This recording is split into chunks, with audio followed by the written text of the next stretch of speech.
Oh, wow. Anna Wintour has just banned Meghan Markle and Prince Harry from the Met Gala. The snub stings particularly hard for the Duchess, who actually had a shot at attending this year's costume art-themed event, given that two of the co-chairs, Beyoncé and Venus Williams, have loose connections to her social circle. Fashion's biggest night out now has its 2026 co-chairs.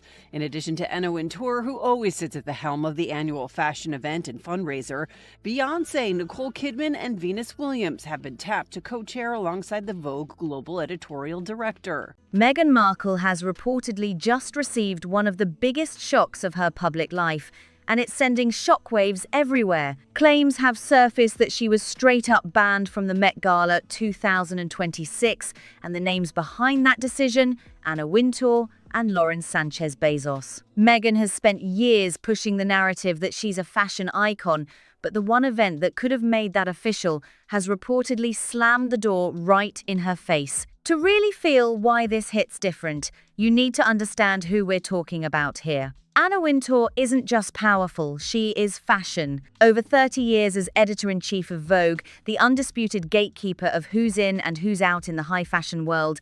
Cross her, and your seat at the table, gone, just like that. Then there's Sanchez, Bezos, media personality, entertainment reporter, and wife of one of the richest men on the planet. Between these two women, they don't just influence the Met Gala guest list, they are the guest list. And once they've made their call, it's final. No appeals, no second chances, no exceptions. So when invitations for the 2026 Met Gala reportedly went out, the world's biggest names were on that list. Beyoncé, Venus Williams, the top tier of entertainment, music, sports, and fashion. Raise the stakes. Does that change the energy of the carpet? They upped it. Love B, and just excited to have her there. And it's just going to be such an amazing night. The Met's always full of so many surprises, so I'm just really excited. All got their coveted golden tickets.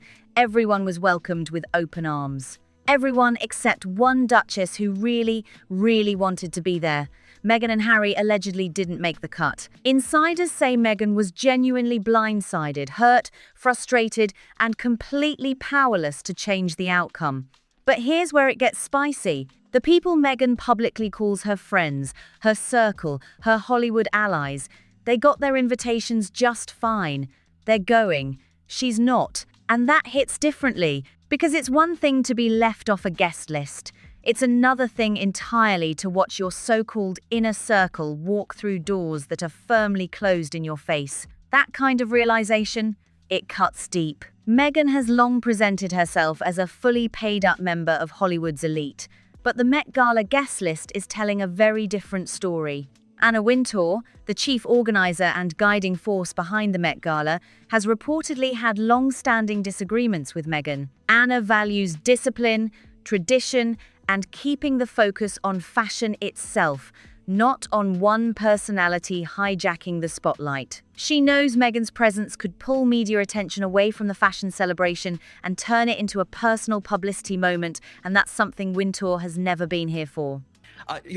She's only interested in Nigeria, now you mention it, because guess what? She found a way to make the African nation all about her, because she found out that she had some historic connection through her ancestors being of Nigerian descent. Then there's the Vogue situation, and this one is something else. Word got out that Meghan walked into one of fashion's most powerful institutions and started making demands editorial control, her vision, her way. For Anna Wintour, a woman who has ruled the fashion world with an iron fist for decades, that was apparently not the vibe. Sources say the whole thing caught Wintour completely off guard, and from that moment on, the hesitation was real. And apparently, Meghan wanted to go even bigger, pushing a grand global cover concept that nobody had asked for and that didn't fit the magazine's direction at all. Ambition is one thing, overstepping is a whole other level. Fashion insiders say her relentless focus on personal branding over genuine collaboration left Anna Wintour stone cold. And in the fashion world, that's the last person you ever want to lose. Anna Wintour is known for quietly watching public figures before deciding whether they fit the image of an event as prestigious as the Met Gala, and reports claim that certain public appearances may have seriously affected how Meghan was perceived in fashion circles. showing up to fashion shows uninvited, engineered photo moments. Meghan Markle, apparently her attempt to get on the cover of Vogue has failed due to her long list of demands. Well, yes, Danica, she was proposed to be on a Vogue cover here in Britain, but she wanted to be on the cover also in America. Vogue said no, they weren't warming to this idea. She had a whole list of demands that she wanted to do this cover, and it ended in tears, as it always does with Meghan Markle. So it's again showing she's very difficult to work with. Even laughing at models, the Met Gala is fashion's most sacred night, and the last thing organisers allegedly wanted was someone treating it like a personal publicity stunt. And it wasn't just Wintour keeping her distance. Sponsors connected to the Met Gala allegedly wanted nothing to do with any potential drama either. Jeff Bezos and Sanchez have carefully built their place at the very top of elite social circles, and protecting that position means keeping the guest list clean of anything that could spark a controversy. After a string of high-profile incidents at exclusive gatherings, organisers reportedly made a calculated decision: when in doubt, keep the drama out. And Meghan, fairly or not, had become synonymous with exactly that. Remember the Kardashian situation? Meghan and Harry reportedly attended a birthday celebration at the Kardashian residence, and everything seemed fine until photographs from that evening started surfacing online. Suddenly, disputes broke out over who authorized what. The Kardashians allegedly contradicted Meghan's version of events publicly, creating exactly the kind of messy, embarrassing Hollywood fallout that no amount of money can fix. Following the Met Gala rejection, Meghan reportedly turned to social media in what many interpreted as a move to take back control of her narrative. Paparazzi-style images from Montecito, curated lifestyle content, family moments on display. Firstly, the cheek of Meghan Markle to think that she can boss Anna Wintour around when it comes to a Vogue cover, to think that she's more important than all of these other stars who they already had lined up. But Angela, does this not say everything about Meghan Markle? Serena Williams is basically the only celebrity friend that has stood by her over all of these years, but she was trying to get Serena Williams booted off the cover. Do you think Serena had any idea? I mean, this just shows you how low this woman will go. Observers suggested this shift was designed to redirect public attention away from the snub and back onto her terms. All of it was pointing straight back to her personal brand and image. During the Easter period, Meghan released lifestyle-themed content that some audiences viewed as overly staged rather than genuinely reflective of the holiday. Instead of anything traditionally meaningful, the focus reportedly stayed locked on personal branding and curated presentation. Online discussions described the content as highly produced, leading some viewers to speculate that it had been scheduled well in advance as part of a broader PR strategy. Then the privacy debate came roaring back. Meghan and Harry have consistently and loudly spoken about protecting their children from media exposure, yet during this same period, increased sharing of family-related visuals sparked serious debate online. It's been revealed that Meghan Markle actually invited herself to this Paris Fashion Week show earlier this month. Now, the Balenciaga designer has claimed that she reached out and she said she would love to come to the show. Some observers started questioning whether the sudden visibility was directly connected to efforts to shift attention away from the Met Gala controversy. Critics argued that while the couple publicly campaigns against social media harm, private family moments were still being put on display whenever it suited their branding needs. That contradiction did not go unnoticed. And on top of all that, commentators pointed out something that's hard to ignore: the couple's popularity. Once considered one of their greatest strengths, appears to have taken a significant hit compared to earlier years. The shine that once made them untouchable has reportedly been fading, and no amount of curated Easter content seems to be bringing it back. Public enthusiasm surrounding their activism and media appearances has reportedly cooled off fast. Audiences that once treated Meghan and Harry as untouchable global power figures are now seeing them in a completely different light, more like ordinary celebrities struggling to stay relevant in an industry that moves on without hesitation and without apology. Some observers have even joked that their decline has lasted longer than their actual peak, and that kind of talk spreading across the internet? That stings in a way that no PR team can easily fix. Lead sponsors Jeff Bezos and Sanchez are also said to have soured on the couple following the Kris Kardashian birthday party incident. Oh my goodness, we knew that was going to have ramifications to her dwindling social status. You'll remember, of course, the Sussexes pressured the family to scrap social media photos taken the night before the UK's Remembrance Day, a move that backfired spectacularly when Khloe and Kim Kardashian publicly contradicted their account of events. But let's take a step back and really look at the bigger picture here, because this isn't just about one event and one guest list. This is about a pattern, a trail of moments, decisions, and missed opportunities that have quietly stacked up over the years until they became impossible to ignore. Every industry has its unwritten rules, and the fashion world, more than almost any other, runs on relationships, loyalty, and knowing your place in the room. And according to reports, Meghan struggled with all three. The signs were reportedly there long before the Met Gala invitations ever went out. Sources close to fashion circles suggest that Meghan's approach to the industry raised eyebrows early on. Rather than taking time to build genuine relationships, learn the culture, and earn her place organically, she allegedly came in with demands and expectations that didn't match where she actually stood. In a world where even the biggest global superstars tread carefully around figures like Wintour, that kind of energy gets noticed, and not in a good way. And here's what makes this whole situation even more fascinating. Meghan had real opportunities. With a new picture headlined "A Week of Simple Pleasures." And, I mean, the basic pitch advice, guys. Seriously, it's so bad.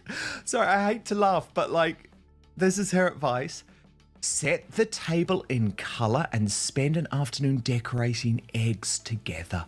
A bowl of dye, a dozen eggs, a little whimsy. It becomes less about the outcome and more about the time spent side by side. From you, Meghan! Seriously, don't try and tell me how to spend my Easter. She had the platform, the connections, the global recognition, and the genuine public interest to carve out a legitimate and respected space in the fashion world. The pieces were all there, but reports suggest that instead of playing the long game and building something real, the focus kept coming back to control, image management, and making sure every single moment reflected a very specific and carefully constructed narrative. Fashion insiders don't respond well to that. They never have, and they never will.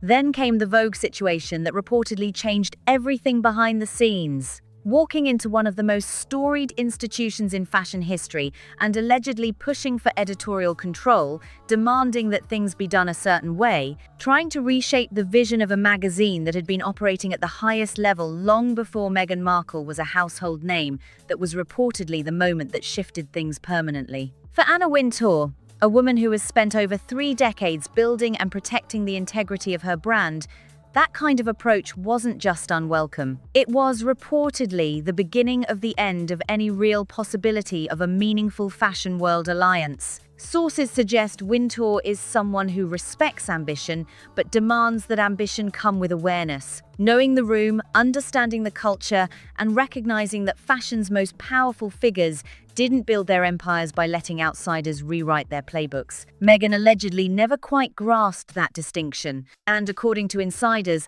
that gap in understanding became a wall that proved impossible to climb. And then there's the broader social circle drama that reportedly made sponsors and organizers increasingly nervous.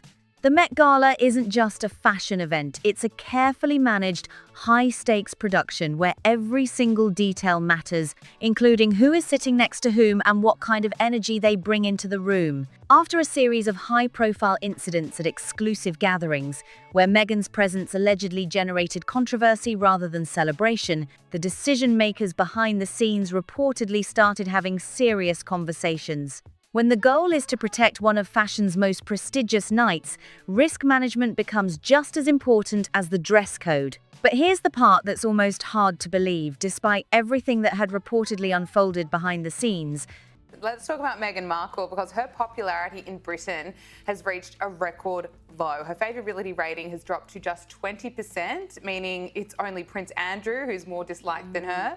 This is according to a YouGov poll which found the public perception of Meghan Markle was now at its worst since it started tracking the data back in 2017. Meghan was still holding on to hope that an invitation might somehow find its way to her door. She reportedly believed with genuine conviction that attending the Met Gala would finally cement her legitimacy within the fashion world. The one stamp of approval that no Netflix deal, no podcast, no lifestyle brand, and no amount of social media content could ever fully replace. The Met Gala wasn't just a party to her. It was the validation she had been chasing, the moment that would silence the critics and prove once and for all that she had truly arrived in the world of high fashion. But by the time invitations were finalized, the door had already closed completely, permanently, and without any room for negotiation. Reports indicated there were no remaining spaces available. The guest list had been locked in, finished, and done. No late additions, no exceptions, no matter how much hope was still being held onto on the other side of that very closed door. Fashion's biggest night had spoken loudly and clearly, and Meghan Markle was not part of the conversation. And that right there is the real story that people need to understand. It wasn't just about one missed invitation to one glamorous event on one Monday night in New York City. It was about years of moves, decisions, public moments, and behind-the-scenes dynamics that quietly added up until the most powerful names in fashion looked at the guest list and made a very deliberate, very calculated, and reportedly very final choice. When Anna Wintour and Sanchez Bezos draw a line, it doesn't move, it doesn't bend. And no amount of curated social media content, lifestyle aesthetics, or carefully timed public appearances is going to erase that reality. The fashion world operates on three things: respect, relationships, and reputation.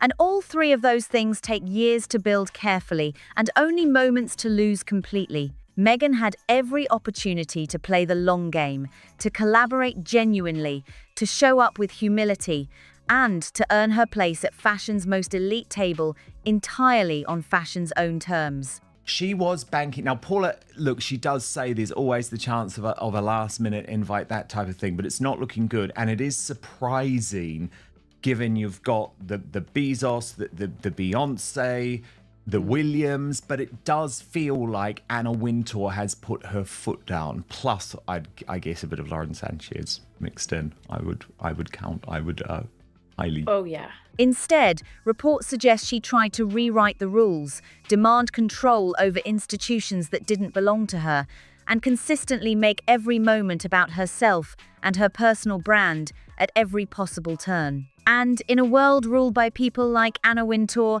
that approach doesn't just fail quietly, it gets you permanently removed from the conversation without a single public word being said about it. The silence itself becomes the statement. And in fashion, silence from the right people is the loudest message of all. So here we are, the Met Gala 2026 is happening. The biggest and most celebrated names in the entire world are walking that iconic staircase. Cameras are flashing, fashion history is being made, and Meghan Markle is reportedly watching all of it from the outside. Whether you think the exclusion was fair, strategic, deeply personal, or simply the natural consequence of years of burned bridges and boundaries pushed too far, one thing is absolutely crystal clear. This story has captured the attention of the entire world, and people have very strong and very passionate feelings about it on both sides of the debate. Was Anna Wintour right to exclude Meghan from the Met Gala? Was Sanchez Bezos a key force behind keeping that door firmly shut? Was this a cold and calculated power move from fashion's most elite circle, or was it simply the inevitable consequence of a relationship that was damaged beyond repair long before invitation season even began? Was Meghan treated unfairly, or did her own actions create the outcome she was desperately trying to avoid? The fashion world rarely explains itself, it simply acts with quiet authority. And this time, that action spoke louder than any press release, any statement, or any carefully worded response ever could. There are people out there who genuinely feel for Meghan, who believe she has been unfairly targeted, held to impossible standards, and judged more harshly than others in similar situations would ever be. And that perspective deserves to be part of this conversation too. But there are also people who look at the full timeline of events, the pattern of reported behavior, and the consistent reactions from powerful figures across multiple industries, and they see a very different picture, one where the outcomes were not random, but rather the direct result of choices made along the way. The truth, as always, probably lives somewhere in the complicated and messy space between both of those perspectives, and that is exactly what makes this story so completely impossible to look away from. Now, we want to hear from you, and we mean it. Drop everything and get into that comment section right now. Do you think Meghan deserved a spot on that Met Gala guest list, or was this absolutely the right call from Anna Wintour and Sanchez Bezos? Do you think this is about fashion, about personal conflict, about power dynamics, or about something much bigger that has been building for years? Is Meghan a victim of a system that was never truly designed to welcome her, or did her own moves create this situation? We want your real, unfiltered thoughts, because this conversation is just getting started and every single opinion matters. If you enjoyed this video and made it all the way to the end, first of all, you are absolutely one of us, and we appreciate you more than words can say. Make sure you hit that like button right now, because it helps more than you will ever know, and it tells us that you want more content exactly like this. And if you are not subscribed yet, what are you genuinely waiting for? Hit that subscribe button right now so you never miss a single video. Trust us, you do not want to be left out of what is coming next. Share this video with someone who needs to see it, text it to a friend, post it, send it, because everybody has an opinion on this one, and the more voices in this conversation, the better. We will see you in the next one, and believe us when we say the next one is going to be something else entirely.